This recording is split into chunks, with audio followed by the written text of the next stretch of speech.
This is Planet Music.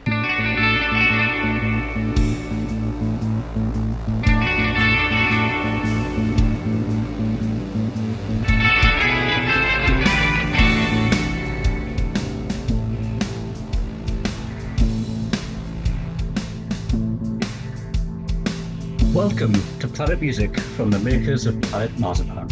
In a streaming world, we're proud to be a podcast that celebrates the art of the album. Hello, welcome to Planet Music. We're back with part 2 of our Frankie Goes to Hollywood discussion, aren't we, Craig? We are indeed, because when we did the recording of it, it ended up being, it was like nearly 2 and a bit hours. So I thought, as much as you like to hear us drone on, I think, we don't want to put you in a coma. Yeah, it's twice as long as the album, basically. But anyway, our guests, to remind you, are Neil McCrystal, Darren Moore, and then the usual gang of Mikey K, Gray Tennick, His Royal Highness Craig Houston, and myself. There you go. And Mezza. So over to us. Yes, get stuck in. Things take a slight detour now as we go on to side T, or side 3, which is Stay Frankie Stay. And the first track is actually Ferry Across the Mersey, but it's titled Ferry Go. Darren. Just a quick one. That video is on YouTube. Right. I'll just look at yeah. So. I did know this was a cover version because I remember my dad playing Ferry Across the Mersey by Jerry Marsden. So when I heard it, I was like, oh, that's Ferry Across the Mersey. What can you say? It's short, isn't it? It's about 1.5 minutes. Yeah. It's not long at all. 2 minutes long, yeah. Well, this is the start of 3 covers back to back, isn't it? Some would say filler at this point, but I mean, to be fair, it's quite a nice nod, because I think at the time weren't Jerry and the Pacemakers the only band to get their first 3 singles to #1 until Frankie then did it. So I think there might have been a bit of that, as well, obviously the Liverpool connection as well, but it might have been a nod back to that as well. But yeah, it's harmless, isn't it? It's nice. Okay. Neil? I think I might be controversial because I'm going to speak out heartily in favour of side 3. Don't be. Maybe I'm the controversial one. I don't know. Because, again, for me, I have to keep checking myself because, at age 10, 12, 13, there's no way I had the insight into what some of the themes that were there that I would have later. But listening to that later, well, for a start, as a Scouser, you put Ferry Across the Mersey on and we all go dewy-eyed. It's just a thing, right? And that it is just those 3 tracks in sequence. It is the absolute perfect description of Thatcher's Britain in 1984. You've got the Dreamer, the dewy-eyed, Ferry Across the Mersey, and it's bam. You're late for signing on. We're going to put you on daily signing and all that stuff, and it's just snap back into reality. And then it's like, I'll sod it, born to run, right? Just the ultimate escape fantasy, and I just think it's a wonderful, just almost checking out of the bleak reality of life that's being described in those songs. And maybe that's not what they intended. Maybe that's not what was put in it. But that's what I hear when I listen to those songs. It's just a beautiful summation of a person who's a dreamer, but is just stuck in a bleak reality, but just refuses to accept it. Yeah, it's perfectly feasible, definitely. And I can see Trevor Horn coming up with a thought process like that, or somebody coming up with that kind of process, to follow that story through. I'd never thought of it that way, but I can see exactly what you're saying. Greg, Ferry Across the Mersey? Can I backtrack 35 seconds? Because we haven't mentioned Tag, which was Chris Barry. Mikey's mentioned Tag. Yeah. But with Chris Barry doing these Prince Charles talking about ejaculation. Now, but I would add to that now, that was 1984. and Prince Harry had just been born. And I think now he's thinking, was that actually a good thing? Because the typical thing with the royal family, with the heir and the spare and the divorced Americans, never goes down well, does it? We'll go back to Ferry Cross the Mersey. Yeah, nice. I mean, I can see why something like that, heartfelt for like Neil said it perfectly. The Liverpool lads, and that. I mean, there is a little bit more of this earlier on in the album, isn't there? Just like a snippet. Yeah, it's at the start Just of before Pleasuredome. Pleasuredome. Yeah, before Pleasuredome, that. So yeah. But I think I like Neil's interpretation where, the cycle, like I say, the 3-song cycle, talking about the 80s now. I think that's a very, very interesting take on it. Great. They do a fuller version of this as a bonus track somewhere, don't they? It was the B-side to Relax. B-side. Yeah. Which is on the Blu-ray as one of the bonus tracks as well. Like that version. Yeah. I don't know. I'm not a Scouser. The accent really annoys me. Sorry, mate. Calm down, Greg. Calm down. And I get it. I think I get why. I think, Neil, your point there about that storyline actually explains a lot of the reason why it would be there. It's a bit of a throwaway for me. Like you say, it's only a minute and a half. It's a bit of a throwaway to what comes next. I struggle with this side overall. Yeah. Despite the fact I love the song Born to Run. And I think even if the individual tracks can be taken as, actually, that's not bad, or yeah, that's good, the side as a whole, I'm just like, get on with it. I want what's next.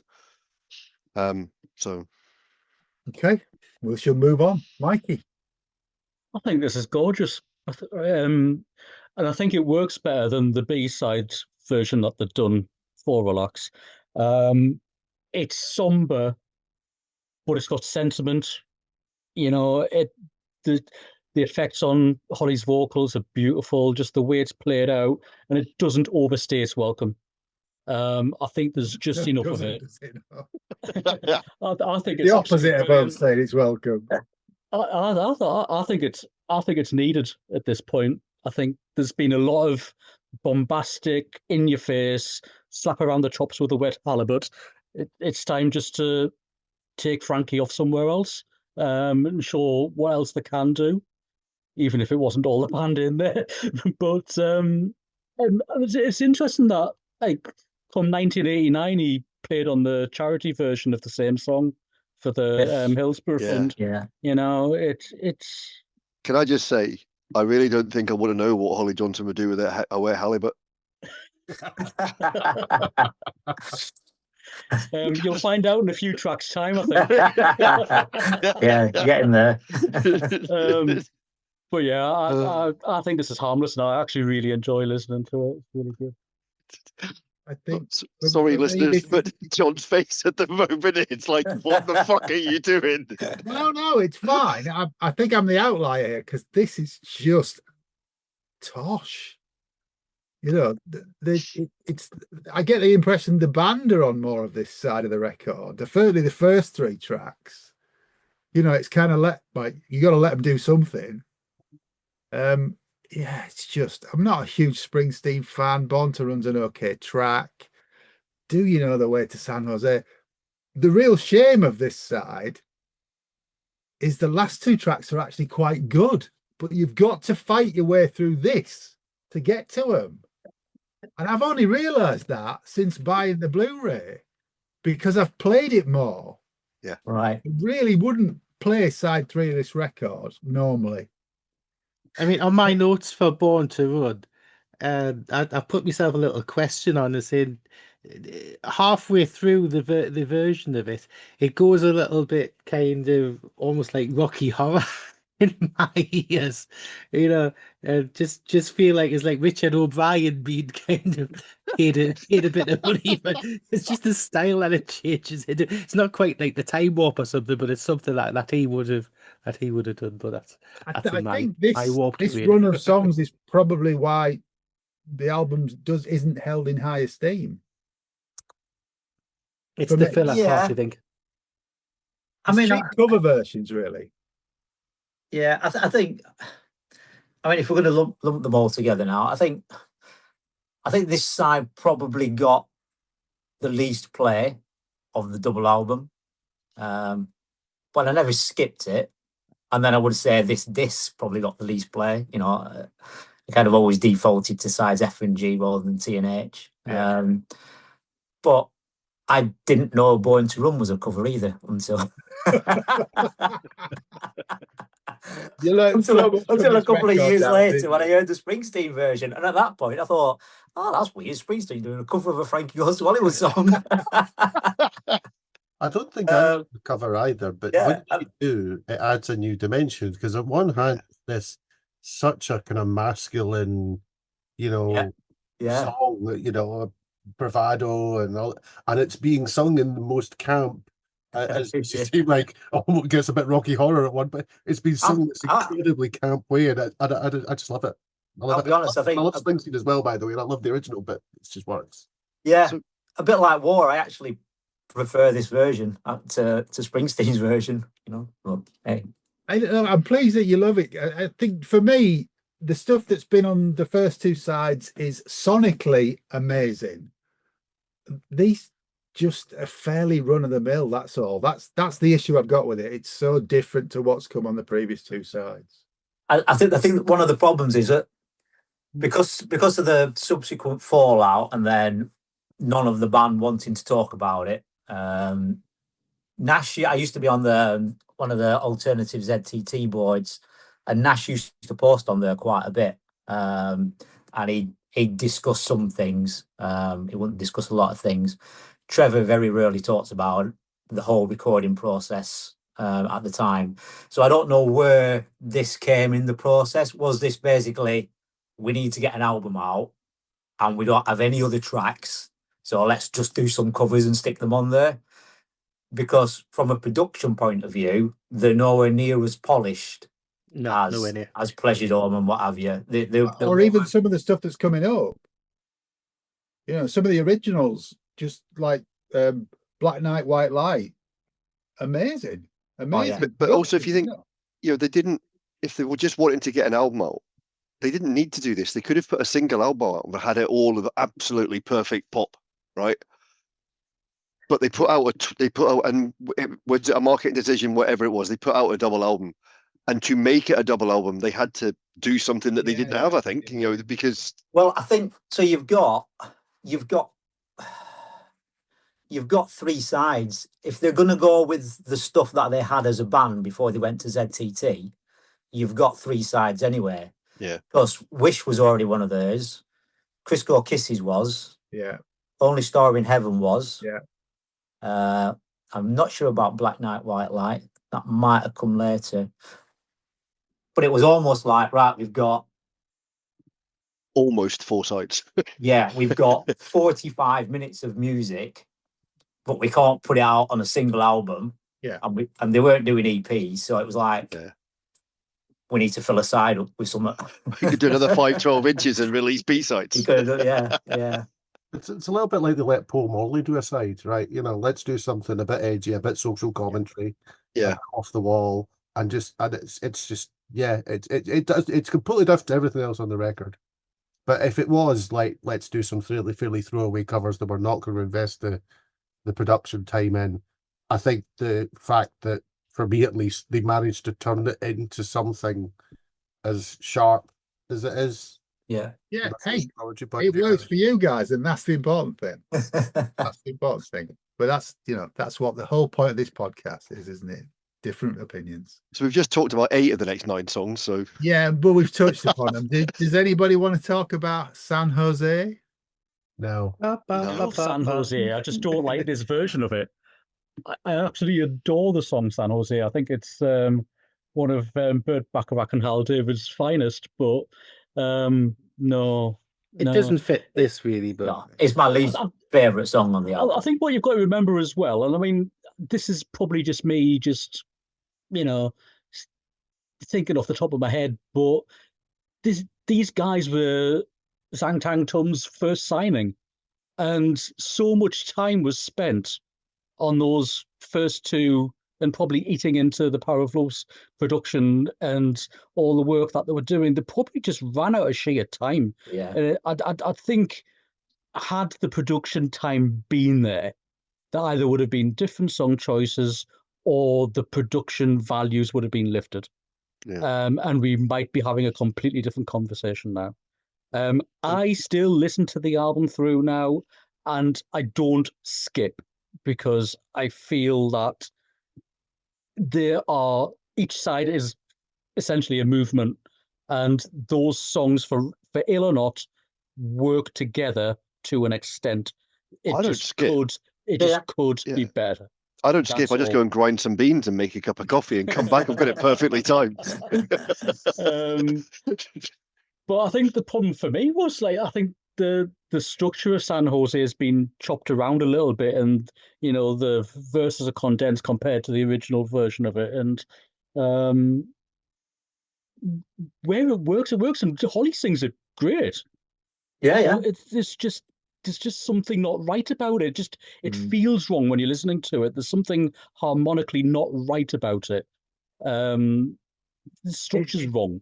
It's just like they played it twice, they went through it, and that's it. It's down. There's we're running out of tape. That's it. Move on. yeah. But I think you've got a good point there, Mikey, about Holly's voice on those, because on those covers, I like Holly's voice. I really like some of the stuff he does on this album. But if you look at the singles and things, it was like that. It's not sung. It's like it's that kind of driven vocal, and even there's a kind of the effects are kind of driven as well.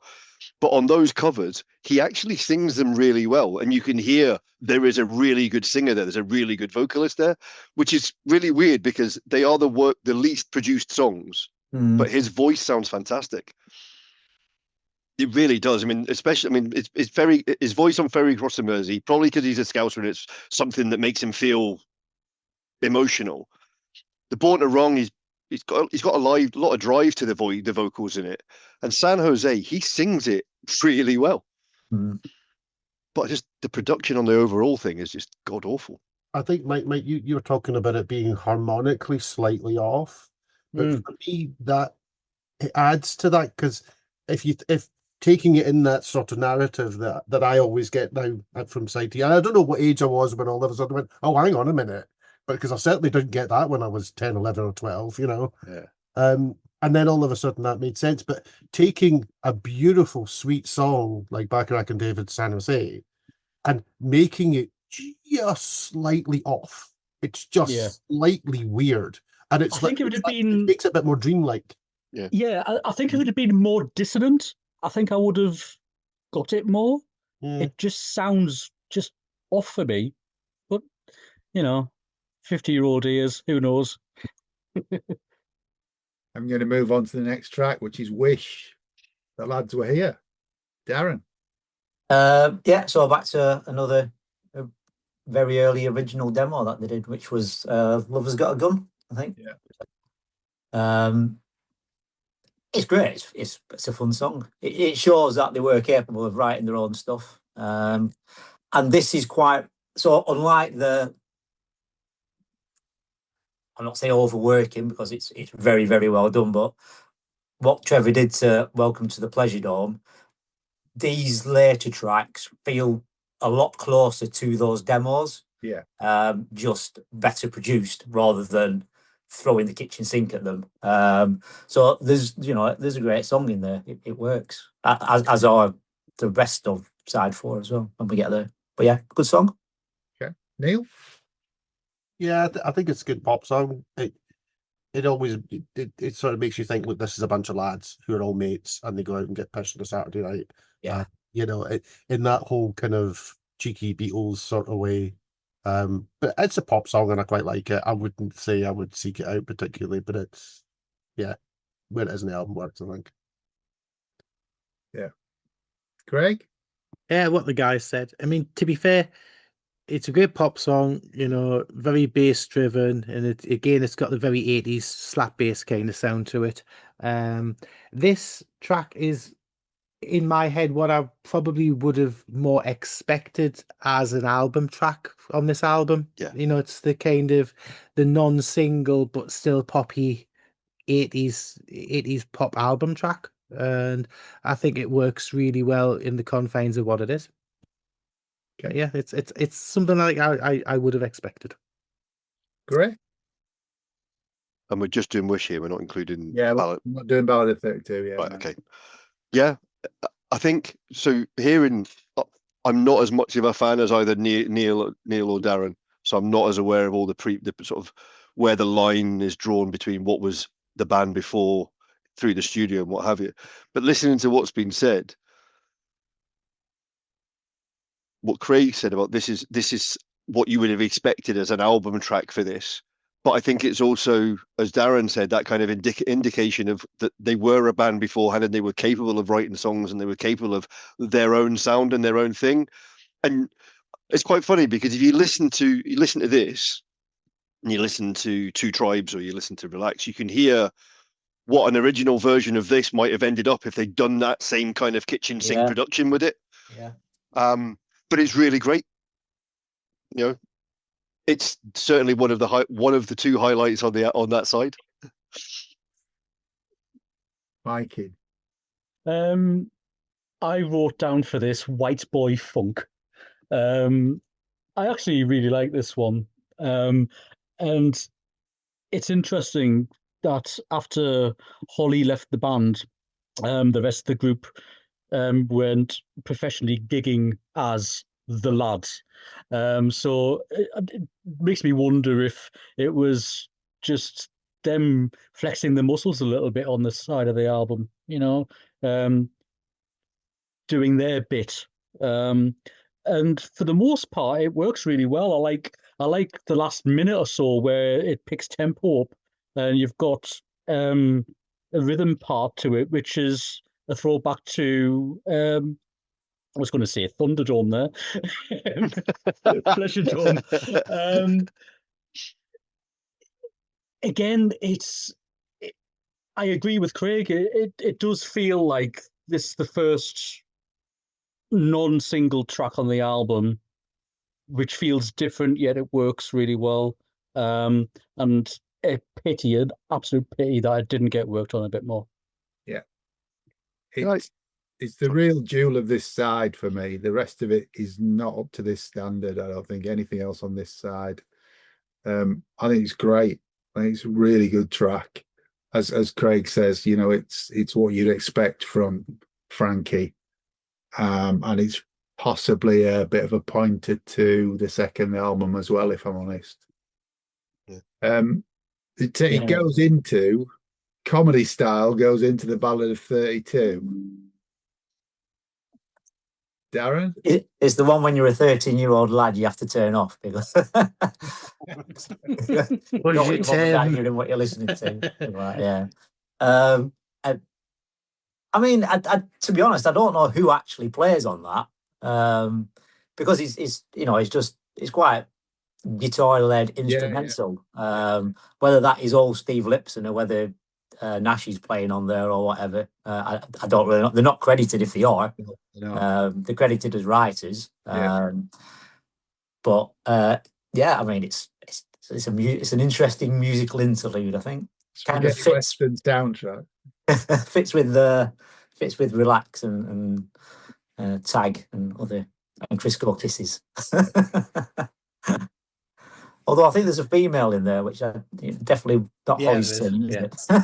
So I think it's more the Lads than Holly and Paul. Neil, anything on the Ballad of 32? For me, this is the weakest song on the record, and Gray's going to completely disagree with me on this, but which is great because that's what it's about.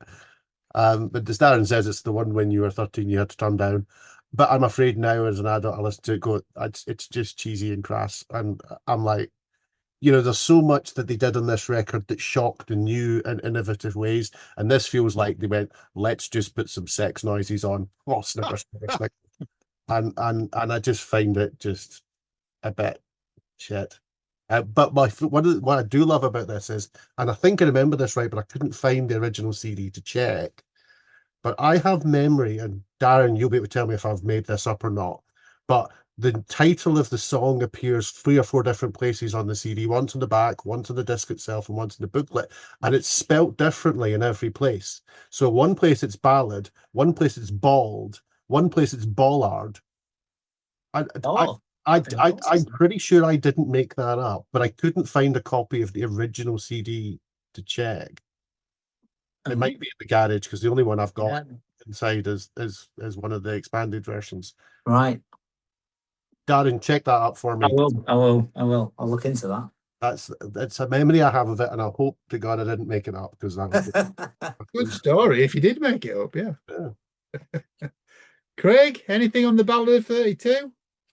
Is this Mr. Horn harken back to a bit like Yes, Asia-y, Pink Floyd-y kind of guitar you were Stop it, because you don't know what that is, and you clearly don't know what that is saying that. But do you know what instrument Trevor Horn plays?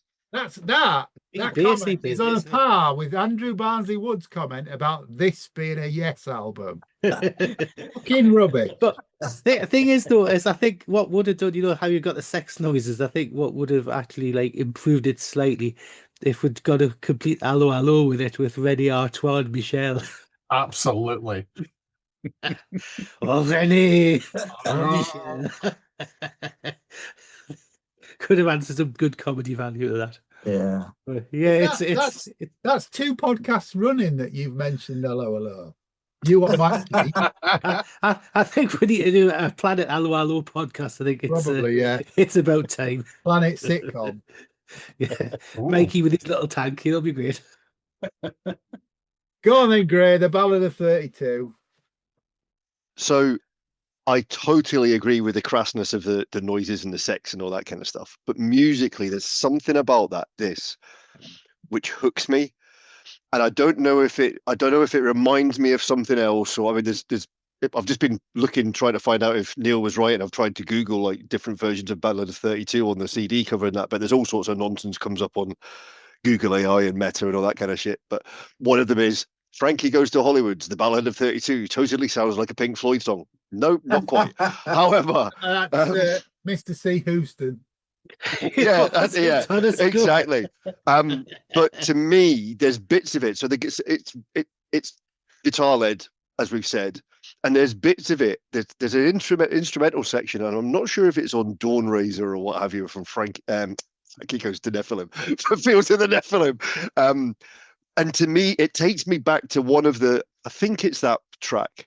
I think it's one of the tracks on Dawn Razor from Fields of Nephilim with that kind of spaghetti western type thing, exactly that you mentioned, and it's the way the guitar and then the lead solo line over the top. And I love it as an instrumental piece.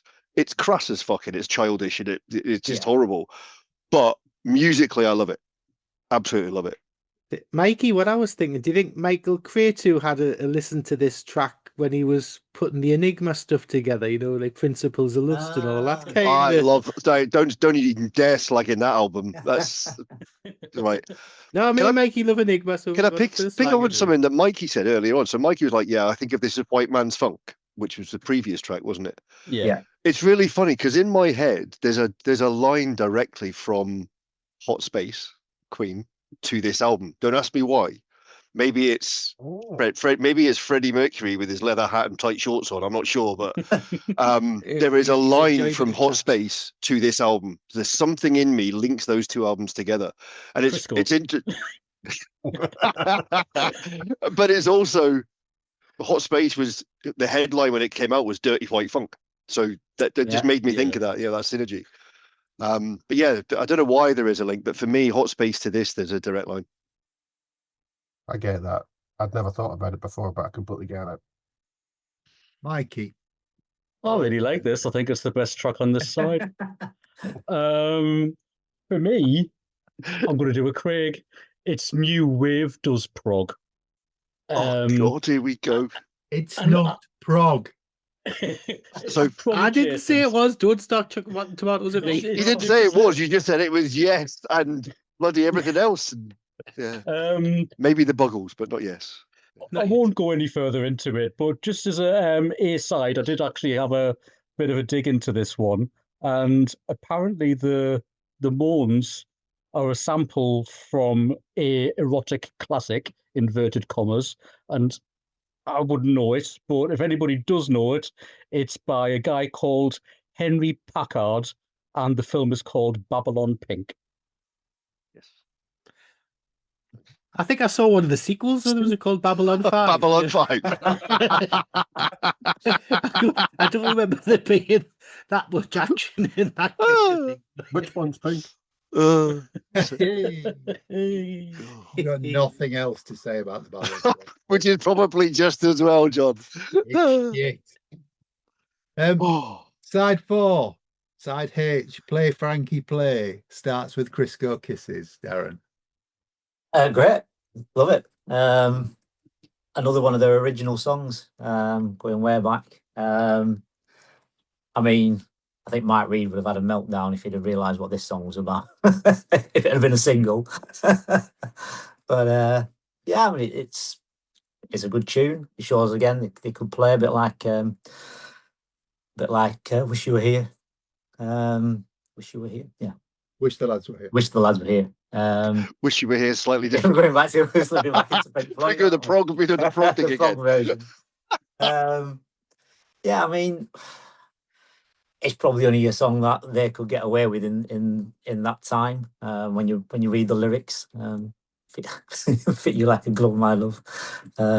Yeah, it's interesting, definitely, and it's something that went completely over my 13-year-old head at the time. I had no idea what it was about, thankfully. Well, Neil, being 10, what did you I just meant this is a bouncy song, and you know, and I kind of still think that about it, despite possibly understanding it a little better. Yeah, this sits alongside sits alongside Wish for me, but actually I prefer it as a song, and I think actually it could have done quite well as a single if they could have got the lyrical content past people. But you know, I think the vast majority of people would have just let it go. They just wouldn't have paid much attention to it. Most people wouldn't have had a clue. Well, exactly. They would have just washed over people, and that would have been it. Well, it would have come down to what they put on the single cover, a bit like what I think is relaxed. Because to be fair, Mike Reid wouldn't have guessed either until he started looking at the cover of the single. That he objected to at the end. Yeah. Well, he looked at the cover, and then it had the line, didn't it? When you want to suck to it on the back. Yeah. Just as the one line. Yeah. And that's what you then put the 2 and 2 together. But you know, yeah, I think I don't think anybody else, unless you were into certain things at that time and understood it, knew what it was about. Yeah. Now, Darren, please do not temper with my fragile little mind. Some of us are in the pure as the driven slush, I hope you realise. Yeah. Yeah, but I think Crisco Kisses is a good song. Sound-wise, it almost would fit better on the second album than it does in this one. Yeah. Start to get a bit of that sort of tribal rock Yeah. that they embraced with the second album on this. So, yeah, but I like it. It's good. Cool. Craig? Yeah, I think it's a good kind of upbeat song. I do think the drums and the intro and that does remind us a little bit of Adam and the Ants. Just a little. Yeah, it's a bit double drum. Yeah. But no, and I'm not going to think too hard on the lyrics because, like I say, I'll need to get some Dettol down my ear to clean my brain out. Right. And we'll leave it at that. So I think the song's great. It took me a long time to have any clue what it was on about. I mean, we've not mentioned that, and I think if we think about the time culturally, there was a lot of repression about anything. Although that you had TV shows and there was, they were starting to push the edges on some of the programs on Channel 4, all those things. there was a lot. Society was still quite repressed at the time, and there was a lot of things that were hidden societal things, and they were hidden particularly when we were still talking eight. You know, we were just getting to the point where AIDS was a thing. It was becoming spoken about openly. There was a phobia about all sorts of stuff. The decisions they made culturally with this album, with the releases of the singles, with the imagery they used, and all that kind of stuff, were phenomenal for the time. They really, really were.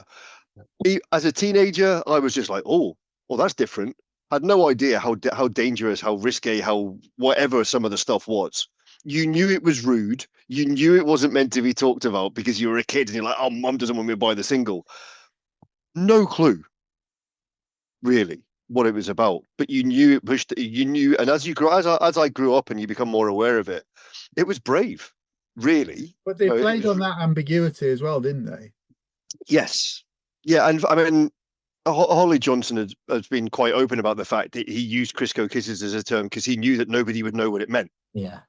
Do you think that yeah, if they'd called this song "Spit and Pressure," that Mary Whitehouse would have had an aneurysm? So, Spit and Pressure sounds like a Rush album. It does. It does. You know, but it's like the song's great. Regardless of what the content is and what the lyrics are, the song is great, the structure's great, and yeah, that kind of tribal rock stuff and the drums. I think one of the reasons I like it so much is because the drums do sound like that Adamant type of thing, and I loved Adam and the Ants. Absolutely brilliant with that double drumming and all that kind of stuff. Yeah. And it was a sign of what was to come. Okay. Mikey, Crisco Kisses? Yeah, any song which has a line in it which says "with a fist way past the wrist" is brave as brave can be. Oh, I thought you were going to say right up my alley there for me. Oh my God! Hey, it's me who lures the toad here. We'll have to put It's like that gay carpet fitter who's got a nice length for your back passage. So I agree wholeheartedly with Gray. Holly and Paul were obviously very outwardly gay, and at the time, there was very little sort of like gay artists out there that were out. You know, Jimmy Somerville is your obvious other go-to, Mark Armand, but even the likes of Boy George, you know, at that time they'd never come out. Boy George was more androgynous, although you were the makeup and the stuff. And, yeah. You know, for the mums and dads out there, you've got what I used to call safe gays and up the bum gays. And mums and dads don't want to know about up the bum gays. They don't. You know? Yeah, I know. You know, so you've got your John Inmans and your Larry Graysons on one side. You know, Craig. And you've got the other side, which is, you know, just in your face, you know, and for them to do this sort of song on, you know, a debut album is very, very brave. Yeah. I love the tribalness about it, the lyrical chants that go on all the way through.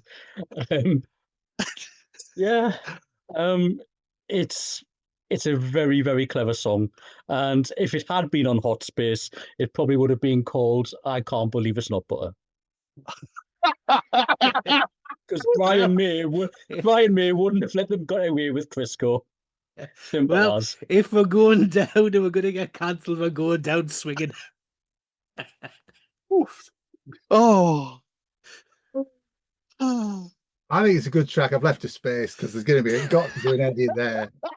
I think it's a good track. I'm not getting into the lyrics, but even 20, I probably didn't understand what they were on about. But yeah, it's good. It's more of a band track. It's not as good as this track, which is next. Darren, Black Night, White Light. Absolutely stunning. Why this was never considered as a single, or I mean, it never even appeared on a B-side. Unless you've got the album, you don't know it exists, and it's so well. People are just missing out. It's such a great track. It's got when I listened to it the other day, I realised how very 80s it's that. It would have fitted on a Miami Vice episode or something like that. It's just got that sound about it. Lyrically, I mean, great lyrics. Holly sings it so well. It's a great tune. It's an overlooked track. Probably because of the versions of the singles, which I prefer the actual single versions of, I would actually say this is the best track on the album. The other tracks are great tracks. The other tracks have brilliant 12-inch versions and single versions. But as a track on this album, it's probably my favourite track. Yeah. Okay. Neil? Yeah, beautiful, lush, atmospheric. And I think it's sort of the start of the come down of the album as well. And this is where the album's just so beautifully crafted. And yeah, you can see what you like about side 3, but this is the right. We're slowing you down now. We're getting you ready for the finale, and yeah, I love it. Beautiful song. Okay, Greg. This is a beautiful track, really, isn't it? It's so lush. Next to the singles, this one's had as much time in production and care taken with it compared to some of the other tracks. So again, almost like what Darren was saying about it, could it have been a potential single had it been produced as a potential, single for later on? That could have been edited down to keep it, but I think the bass work and stuff that on it is really good, and it very 80s sound, and it fits on the album perfectly. Yeah, with the rest of the singles. Gray? I love it. I think it's in my top 3 tracks on the album, definitely. I totally get what Darren. I hadn't thought about it, but the sort of the Miami Vice soundtrack thing. Yeah. Oh yeah, when you listen to it, yeah. It's also the fact for me. So the way the synths and the stabs and the sort of the Fairlight and synclavier are used on the rest of the album, there's lots of stabs and lots of harshness to it. On this, there's loads of filters used, and there's loads of like low cut and high pass and all this kind of sculpture of the sound, which makes it softer. Very, very clever production. It's just really, really strong. Okay, Mikey? I'm with the other guys. I think outside of the singles, it's probably the strongest track on the album for me. And it's absolutely criminal that it didn't get some more time spent on it. I think just an extra bit of Trevor Horn polish would have done it wonders. But that being said, it's absolutely great. I think it's a really good bass-driven dance track. Some crashing drums in it. And dare I say, a smattering of early Depeche Mode in there somewhere. Not quite sure, but I think it's a really, really outstanding track. When you think of what you've had to listen to on the previous side. Yeah. I get that Depeche Mode thing though. It's like because there's a lot more electronica sound to it than there is to some of the other stuff, isn't there? Yeah. There's like a rawness to it. Yeah. More less Fairlight and more sample, I think. Yeah. I think aside from the We Are the Leaders sections of it, it's a lot simpler, and because of that, it sounds lush, and you can really hear the instrumentation. It's a great track. This is the problem I've got with the structure of the album. I don't know how many people would get this far into. I mean, unless you're looking for the single, unless you're looking for Power of Love, I don't know how many people would get this far into the album. It's a brilliant song. It really is. It sounds amazing. Track 14 is The Only Star in Heaven, Darren. Yeah, I mean, it's interesting. It's another early one. The beginning, it reminds me of Rapture by Blondie, that rapping thing that's going on at the beginning. I'm not quite sure how it fits with the rest of the album. Again, I think it was just a case of it's something that they had that they'd already worked on as demos and whatever, and it was, I wouldn't say a filler on the album, but I think they were just trying to put everything that they'd actually ever demoed and recorded onto. I think there's only one track, maybe Disneyland, that Yeah. was a demo that never made it. But I think Yeah. everything else ends up on this album that they'd ever worked on. So that's why it's on there. I don't know what it's about, to be honest. It's got weird lyrics. But yeah, it's there. It's the setup for, I mean, the finale, really. To be honest, it should have gone earlier. It should have gone before Black Night, White Light, which would have then nicely gone into Power of Love. But it kind of sits out the place between too those. similar to Crisco Kisses, is it? Possibly, yeah. But it just feels a bit disjointed. Crisco Kisses to Black Night, back to this, back to Power of Love is a bit odd. But... Neil? Yeah, I always forget about this song, and then I play it and remember why I forget about it. Because it's forgettable, and it's as you say, Darren, it's in the wrong place, and it jars slightly, and it just doesn't really add anything for me. Okay. Greg? Yeah, it's not a standout track at all, but it does. I think the guys are right. It fits on the album, but it's probably out of place. It has got the white people early 80s rapping kind of thing when the rappers would take a different style to what it developed. But I'm with Neil. It's quite a forgettable track. Okay, Greg? I'd never thought of the Blondie thing with the rapping at the start. To me, it's more like Jazzy Jeff and the Fresh Prince. It's like it's a. So I mean, but it was weird when Blondie did it as well. It's like, what's going on? It's kind of, it is a bit of a throwaway track, but listening to it, it doesn't fit on this album for me. I think musically, it's probably, to me, it sounds more like something you'd find on an ABC record or a Scritti Politti record or something. Yeah. It doesn't seem to fit the rest of the music on the album, and I think because of that, I kind of overlook it. Okay, Mikey? Yeah, I think the reason why it doesn't fit is because I think this track doesn't know what it wants to be. I think there's too much changes in style throughout the entire track. It's like, is it pop? Is it rock? Is it funk? Is it rap? You know, there's just too much and it's not coherent enough. That being said, I do love the a cappella chorus at the end. I think the way it comes out before you go into the Power of Love works really well, and that's the only reason why I think it sits right where it is on the album. Had that ending not been there, it would have been jarring for me. It's probably that's a fair point. You know, in hindsight, looking back at some of the cover versions, I actually think this is probably bottom of my list on the entire album for me. Well, this is worse than the cover versions? Yeah, I think so. I disagree with that. So you need to you need to talk yourself through shaking your head because nobody can see that, but it's so vocal. I'm about to say. I was just saying I disagree with that. John shakes head. I think it's good. Only Star in Heaven. There's a really good 48-minute album here. If you take most of side 3 out. Yep. And now we need to have vocals for Neil gesticulates violently. Yeah, Neil's just walked off the podcast. There's lots to love about Only Star in Heaven. There's that piano, that Joanna thing as it gets going, as it builds up towards the end. No, I like it. I like it more than Power of Love, I'm afraid. So there's sacrilege. Darren, Power of Love.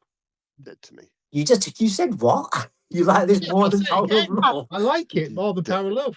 Darren, if you give us a second, I'm just going to pop out and get the burning torches and the pitchforks and stuff. Power of Love too much. I tell you what, we'll leave Mike's bit in, but that needs to come out. Power of Love, wow. No El Dorado, is it? Best Christmas song ever, isn't it? Even have Baby Jesus in it and everything. Baby Jeebus. It's a lovely song. I don't know. Again, you can't really find out much about how this started. I think it's ZTT era song. It's not on their early demos or anything like that. The first time it ever gets played, I think, is on a Radio 1 session in late 83. So it's obviously come from since they've joined ZTT. Again, they're credited as writing it. So I don't really know the starting point of it, but I love it. I mean it's the hooded claw bit and that dates it. And then it's been covered by so many people now. I think there's about 4 different cover versions. I know the big one was Gabriel Applin. Gabriel Applin, it is stunning. Yeah, which was that John Lewis advert version.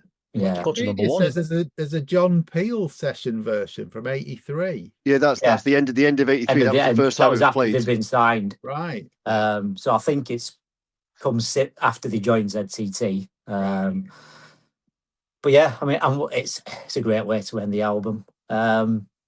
Interestingly, the version that was recorded was a lot slower, and Trevor didn't like it as slow as it was. He said it didn't fit on the album, so we sped it up. And if you listen to Holly's vocal, you can tell it's pitch shifted. It's different than all the rest of the album. It's very, very slightly higher. And he did explain it at SOAM. I'm not musical enough to know that it went from a C to an E or something like that when they sped it up. So yeah, there's something like that. But you can tell if you listen, especially if you listen to the version that's the John Peel session, because his voice is really deep on it, because it's quite slow. Is that in the box? It is, yeah. Right. So yeah, that was one of the changes. But I love it. It's a great song. Okay. Play it every Christmas. Yeah. Merry Christmas. Neil. It's just an absolutely beautiful, perfect piece of lush 80s Trevor Horn-ness, and I absolutely adore it. I think at the time, I there was possibly a little bit of, they're a shock band, they're a joke band. People that weren't listening were just seeing the shock and the novelty of it, and this, I think, shut a lot of people up, because it's mature, it's well done, it's well made, potentially even slightly reverent, and I just it's just a beautiful, beautiful piece of pop. I suspect that it's more Trevor Horn-ness than Frankie-ness, but I don't care, because I love Trevor Horn-ness, so I'm fine with that. Okay. Craig?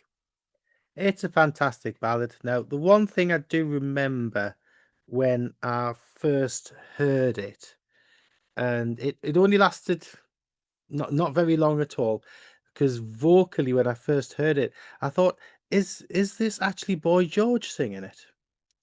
Strangely enough, obviously it wasn't, because it's at a different register to Two Tribes and to Relax. Well, that's it probably just down had to what Darren's just talked about, isn't it? Yeah. So that my initial thought of it was Boy George singing it, but that's going back like 40 years or so. And again, the album is, like, say, over 40 years old, so hence the reference to the hooded claw. So unless you're over you haven't got a clue through the perils of Penelope Pitstop with the Hanna-Barbera cartoon and stuff. But no, it's a lush ballad and beautiful song, and yeah, it's top notch. Okay, great.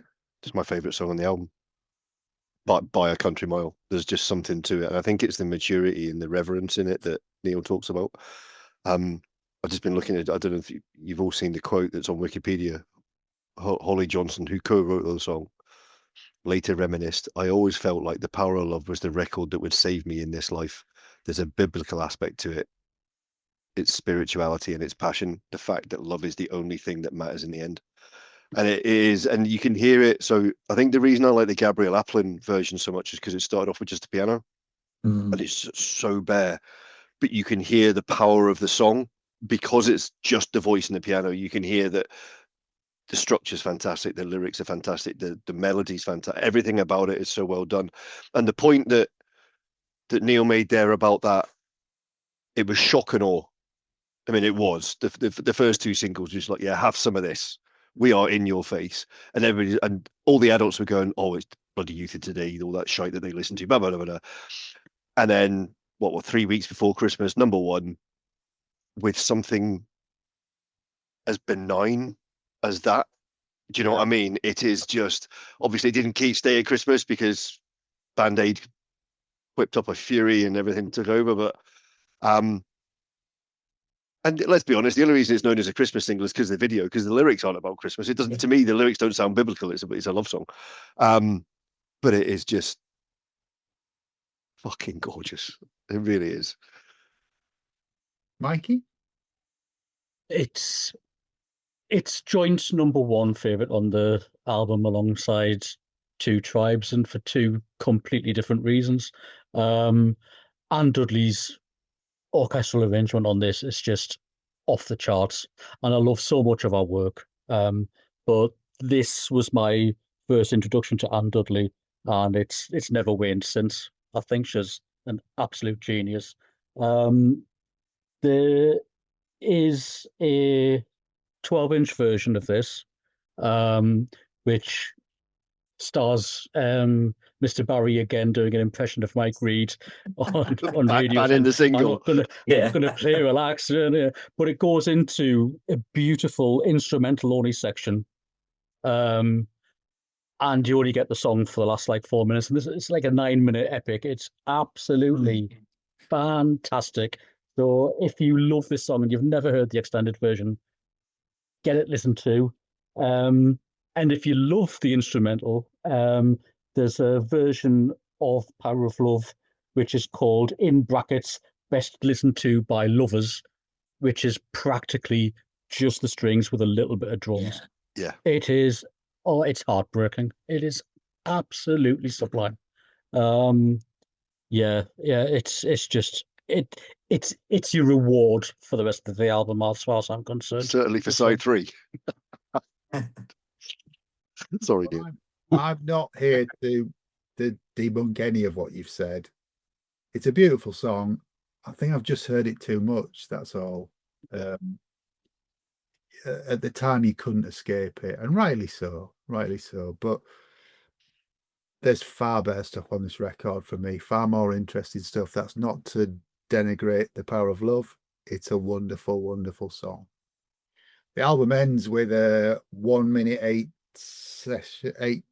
seconds, a track called Bang, which is just Chris Barry into it again over the top of some Frankie says no more, part, isn't it? Frankie say no. Yeah. It's Trevor getting use out of his fur life that he got at the time that he didn't know how to use. Doing a lot of orc stabs. So I mean that's the whole album. Overall, boys, are we recommending this album? We are, aren't we? Oh God, yeah. Oh yeah. I mean, if anybody's not actually heard this album all the way through, it's worth giving your time to. Even side it's worth a dive in. Yeah, it's only an hour. Yeah. We've recommended longer albums. Yeah.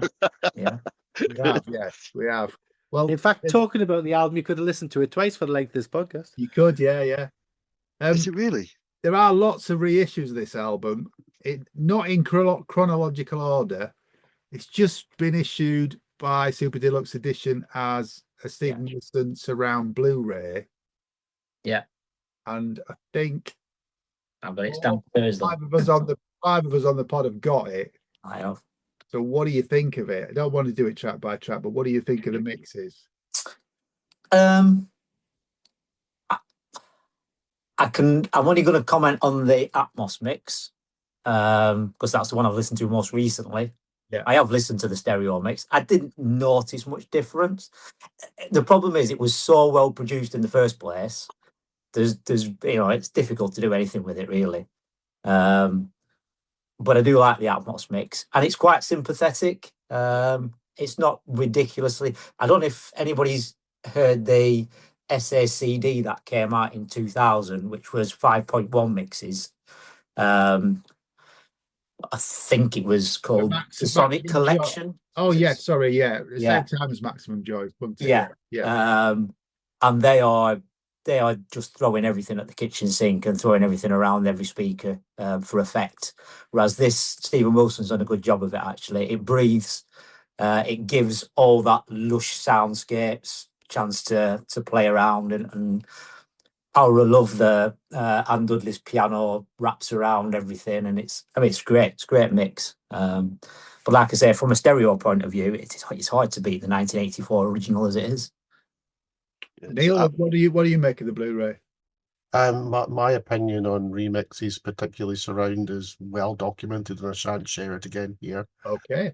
I bought this Blu-ray purely for the Supernova version of Pleasuredome, and it's just phenomenal. I adore it. So Yeah, that's a that is good. 30-minute version. of the 30-minute edit. Yeah. Like that.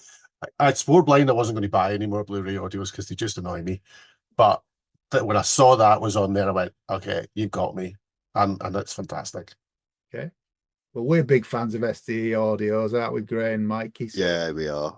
And I have to say, so this is a really sympathetic Atmos mix. Very, yeah, as Darren says, some of the mixes you get. I mean, we've all heard it with the Marillion mixes, with some of the remixes and stuff that you get. Things happen, and if you know an album really, really well, and something changes, you're like, nah, don't care what you think. No, that's not right. That's not what the album's meant to sound like. This one, they've not changed the album. They've just taken advantage of a slightly bigger soundstage. am I right in thinking that everything wasn't available to him to do this mix? There were some original bits missing, weren't He there? had to pseudo some of it, didn't he? Yeah. Oh, I was not aware of that. Yeah. It's in the booklets, in the thing. Yeah. Right. Yeah, I think he had to redo some of the parts to make it so he was able to do the placement and stuff. Yeah. And did they take out Charlie's sex education section? Yes. Sure, I read Yes. somewhere that had been Not in the Stephen Wilson mix, no. Yeah, but the Supernova Welcome to the Pleasuredome is just jaw dropping. It is like, yeah, okay, just I'll buy it for that. I would have bought it for that alone. Yeah. That's interesting, because I think it's the only place where you get the full version of the bit that Jeffrey Palmer recorded, which was on the Fruitness mix, I think. Is that right? Mix. Yeah, there's an extra verse, extra paragraph in there that wasn't on the 12-inch. Yeah, I mean, and the other thing, you've got things like you've got the full version, you've got Disneyland on there, you've got the full version of it, you've got the bonus tracks, which it's nice to have all those. I mean, for those of you that are collectors anyway and have 17 copies of the same thing, not that any of us would do that kind of collection nonsense. But this, as if you don't have loads of different versions of it, he says with a pile of vinyl on his desk in front of him. This is a great thing to have because it gives you an insight into some of the other bits and bobs. I got it for disc 1, basically, because all those unreleased demos were the gold. You're now talking about the box. You're talking about the box set. Yeah. Blu-ray, I did, of course. Yeah. No, sorry. Mikey, what do you think of the Blu-ray? I think it's amazing. Highlights for me were obviously the Supernova mix of Pleasuredome. I think it's just top-notch stuff, and you're right, it does pull stuff in from the Fruitless mix. What Steve Wilson's done to that is awesome, and when it's finished, you don't realise 30 minutes have gone by at all. No. It doesn't feel any longer than the album version to me. It's beautiful. It really works well. The instrumental mixes are an interesting listen. Listen to them for the first time today. Really, really nice. Really nice. And my only gripe is the fact that on the bonus tracks we haven't got Get It On, the T-Rex cover, which was the B-side to the single version of Pleasuredome. It's a weird omission, considering that actually you've got like Disneyland and Happy High on there. License it? Yeah, it wasn't on the Blu-ray, is it? No. Is it licensed? No, because it had been resale. I don't know. Well, it's on the box set, but it's not on the Blu-ray. It's on the box set, yeah. It's not on the Blu-ray. Sometimes they do that to drive people to buy the box. Yeah. To buy different stuff, yeah. Not that I haven't got it, but I just thought it was a strange omission. Yeah. So Darren, what's the box set called then? The one that's just come out? The Super Deluxe edition. Yeah. That's a 7 CD version. Yeah. So that's got, so disc one is all the very early demos, the 1982 stuff, and then some of the stuff before they started recording the album. So it goes into early '83, and then each disc is then like a Two Tribes disc or a Relaxed disc or a Welcome to Pleasuredome disc. Yeah. It's interesting that they haven't put any of the big hitter 12 inches on it at all. So in Alation, I mean, they're available everywhere. They've been on every other box set that they've ever released. So they probably felt you didn't need them. It's quite a nice box set. I mean, I've listened to it all the way through, quite a few, all 7 discs, quite a few times. Have any of you got the Altered Reels record store day from 2022? Is that the one that Neil shared at the start? Or, Yeah. That's the Love cassette. that. The cassette. It's the cassettes of Relax and Two Tribes, yeah. On vinyl, though. Yeah. On vinyl, yeah. Yeah, that's fantastic. Love that. Wasn't that easy to get either, I remember. This is one of the ones that people struggled to get on the record store day. Yeah. And then you've got Inside the Pleasuredome. Is that the old box set? The older box set? Oh, 2014? That is a thing of beauty. Because that at the Absolutely time wonderful. was, I think, £80. Signed by Trevor. And it's got the double album on heavyweight with a nice die cut cover. And then it's got the 3 10-inch singles. Yeah. Signed by Trev. Yeah, signed by Trev. Then the 3 10-inch singles, which were all exclusive at the time, the stuff that was put on there. Yeah. A little segment of Bernard Rose's Welcome to the Pleasuredome video that had been snipped up into 5 frames, I think, or 10 frames. So actually every box is unique because everybody's got a different bit of the film. Right. Yeah. The little flip book. I mean, it was pure marketing. I mean, it was a thing of beauty. Like there must have been, it's about 50 because you get a sheet at the front, don't you, with all the bits in. And I think there's like 50 independent bits when you look at it. It's just, and it was like 80 quid. It's like crazy. It's going for big money now, isn't it? I mean, Is it? I can Anywhere imagine. between £300 to £500. yeah. Ouch. There was only 2,000 made, and if I'm right in thinking, only the first 100 pledges got the album signed. Right. It's like Yeah, that rings a 100 bell, actually. or Yeah. 125 maybe. Yeah. So I was lucky. But yeah, it was a pledge music thing, and Yeah. luckily for me, I'd done a pledge music thing prior, so I was on the mailing list. And as soon as I saw it, I was like, I can't not. And Trevor remastered the album in prior to the 2014 release. So that's the only version of the vinyl I've ever had. I didn't have an original vinyl. So although I'd heard the album, it was the first time I had it on vinyl. And it's beautiful. It's a beautiful pressing. If you can get I think there was a decent amount of the actual remastered vinyls put out separately via Pledge Music. So there is probably, aside from the box set, there probably is still quite a lot of the vinyls floating around now. Not that I've checked recently, but. And Universal have just issued the Stephen Wilson new stereo mix on vinyl. On vinyl, yeah. That's right, yeah. Oh, okay. Because I've got the double white one from, was that 2014? No, it wasn't far away. I've got the HMV 1921 that's on the 2 colours. But yeah, so I've got the double white one that was, Yeah. I think it was 2018 or 2019 it was released, and it's the 2014 remastered version. The Super Deluxe version, I know because of what's on it, it's quite, but I think for me, I struggle with a lot of the content on it because it's not been shown the love of the stuff that has been remastered and redone. Even the single versions are, they're just, this is what we had, this is the way it was done, it's put on the CD. They're not, I don't believe any of the singles and stuff that on the Super Deluxe are remastered or redone. There's no sheen to them that there is on the album proper on the re-releases. And I think for me, listening to the Super Deluxe edition, I think, John, did you say that as well? Listening to the 7-disc versions, even listening online, you can hear the difference in quality between the 7-disc CD set and the new version of the album that's been released. Yeah, a little bit. Yeah. I mean, you can't judge this Blu-ray against the album because it's a completely different beast now. He's mixed it. Yeah. It does open it, as Darren says, it opens it right up sound-wise. But I would imagine, I mean, I like the album.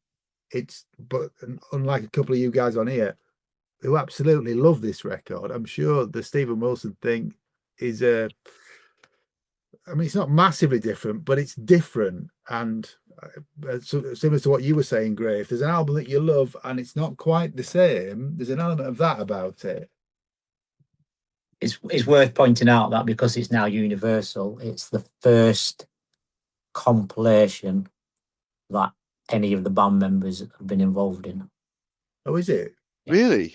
Right. So they weren't involved in the Union Square stuff that came out before, no? No. Oh, wow. Everything previous have been ZTT or ZTT authorized. So Mark Ward, who was a big cataloguer of all the Frankie stuff, who passed away last year, he helped a lot of the ZTT stuff that came out. So like the Inside the Pleasuredome was done as part of that.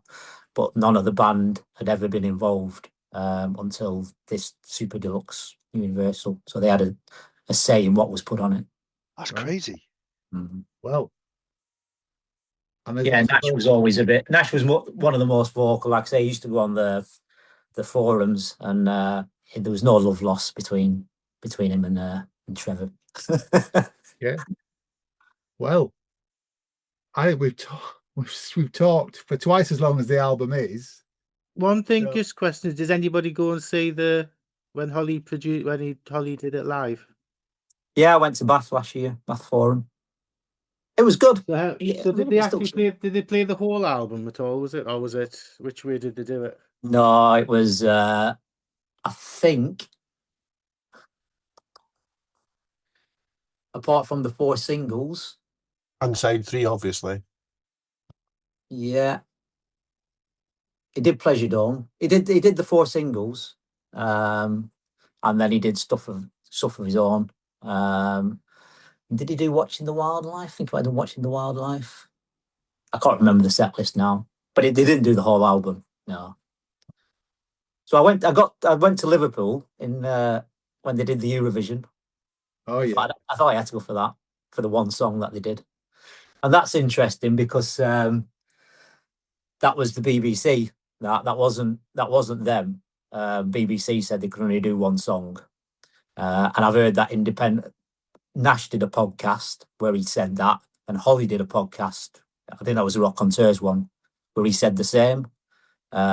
He said, no, we were quite happy to do more. It wasn't any animosity between us. We were all getting on really well. And they basically went, yep, you can do this. This is what you're doing. And it's a playback as well. And they're like, okay, you've got us together, got us back together to do this, really. And then they did talk about doing a reforming and doing a tour. But Holly said it's kind of just disappeared again. But he was happy to do it. Wow. Okay. Well, that is Frankie Goes to Hollywood. Welcome to the Pleasuredome. What's that, Mikey? This is produced by Trevor Horn, the Princess Trust concert from 2004. I've got a Japanese DVD of the concert. And is that the one with Ryan Malloy on it? Yep. Yeah.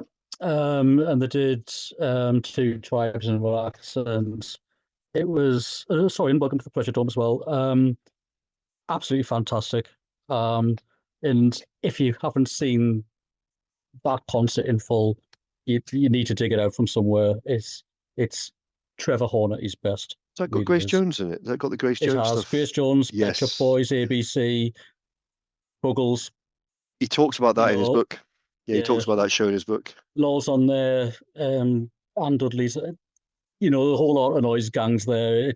It's an absolutely fantastic concert. Can't recommend it highly enough if you can get it. Oh, tell a lie. No, I don't remember that. He played Black Night, White Light on last year. 3rd song. I'm not sure that's right on Setlist FM because I don't remember him playing that at all. But maybe he did. Well, we have a Facebook. You've heard what we think about this album. We have a Facebook group which has the grand title of Planet Marzipan Presents Planet Music, the album podcast. That Thank rolls you. off the tongue. Yeah. Thank you if you found that. There is a reason why it's called that, but it's a bit grand, isn't it? But we have over It's to stop getting sued. Yeah, that too. We have over 300 members of the group, and we've started to chuck into the group posts about what we're going to be reviewing coming up. So we put a post in about Frankie Goes to Hollywood, and we've had a good number of comments, and we're just going to go through some of those now, if that's all right. But I want to put a disclaimer because Mikey has been as smuttier than me as normal in these episodes, which would be funny. But he's also put a very, very dodgy promo picture of Frankie Goes to Hollywood on the group. It has to be seen to be believed. That's all I'm going to say about it, and you can't unsee it once you've seen it. So get the Domestos and the bleach ready for your eyes after you have a gander at that. Friend of mine, Anton Witter, says amazing singles, lots of filler, pristine production, 80s excess at its finest. It's hard to explain in today's times just how groundbreaking this album was at the time. From the concept, production, artwork, and the sleeve notes. I love 80s ZTT, the absolute blueprint for me. Now, this is, I wanted to read this one out because I want to see John with his pitchforks and flaming torches and stuff. Andrew Barnsley would have, if I were very parish, I would say it's essentially a Yes album in disguise. And that comment proves that he's got cloth ears as much as anything else that he says. It's not a Yes album. Yeah, what can you say? But we still love him. We do love him. Talk shite, but yes. Rick Gay says, I love the singles big time, but apart from that, I find the album somewhat patchy. I saw Holly last year performing this in Dublin, and he has still got it. Bless him. Chris Wright, a bit of a well-produced white elephant, really. I don't think anyone can justify calling it a classic, as it is highly flawed. The singles are stunning. Beyond that, it stretches a few ideas thinly. Okay. David Beckwith says, the Stephen Wilson remix on the vinyl is worth a listen. It's not drastically different, but it adds a bit more depth to the recording, although they have chopped out the Prince/King Charles talking about, well, you know what. As others have said, the first few tracks are great, but I hardly listened to the rest of it and was never a fan of The Power of Love, so there's no incentive for me to play it to the end. It still needs to be in everyone's collection, though. Seamus Colgan, again of this very parish. I love this album. It belongs on the list of classic 80s art pop albums, along with So, Hounds of Love, Night Clubbing, and most of the Talking Heads 80s catalogue. My highlight is Two Tribes. I actually bought the 7-inch single back in 1984. What, we like 3 or something, Seamus? You're only a young'un. The boy with his milk money. Is that what it was? Yeah. Yeah. My only negative point is the length of the album. A single LP with shorter edits and less covers would have been enough. Exactly what I just said, isn't it, Seamus? Yeah. David Ewan says, I bought this Blu-ray and I'm not a fan, just to know the singles, which I love. They had a really unique and powerful sound, and the Atmos is amazing. It is indeed, David. Yeah.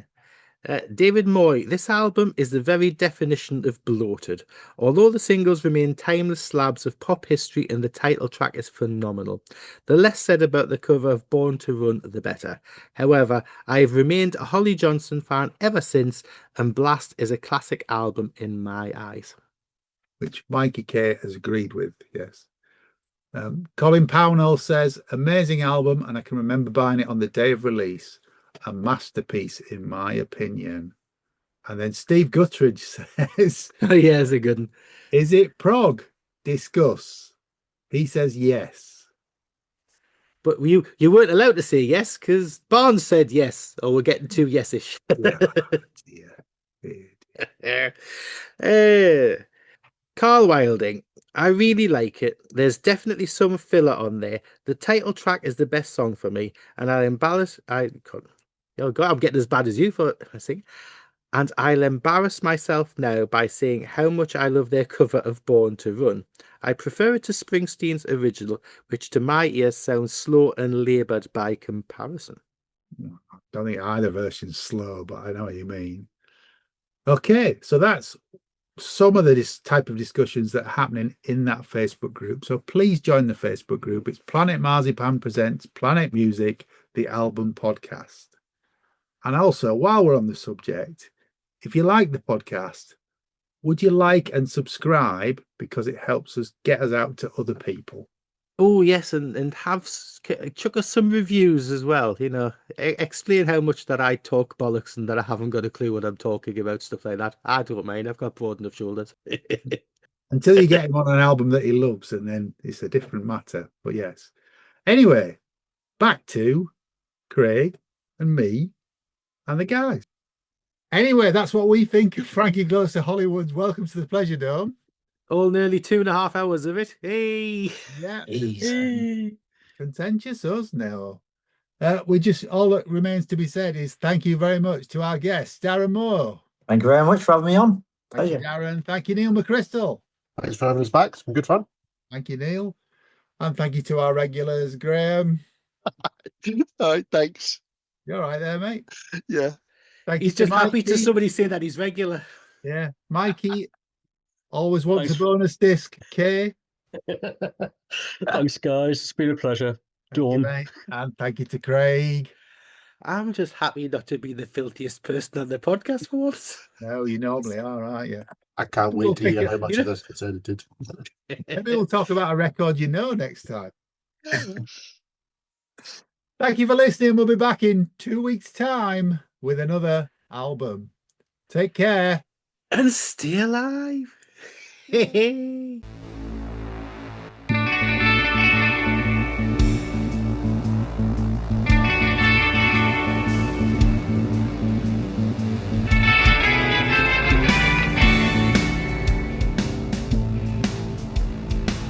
Thanks for listening. To Planet Music from the makers of Planet Marzipan. If you like what you've heard, please like and subscribe, and maybe even join our Facebook discussion group. You can contact us at planetmarzipanpodcast@gmail.com.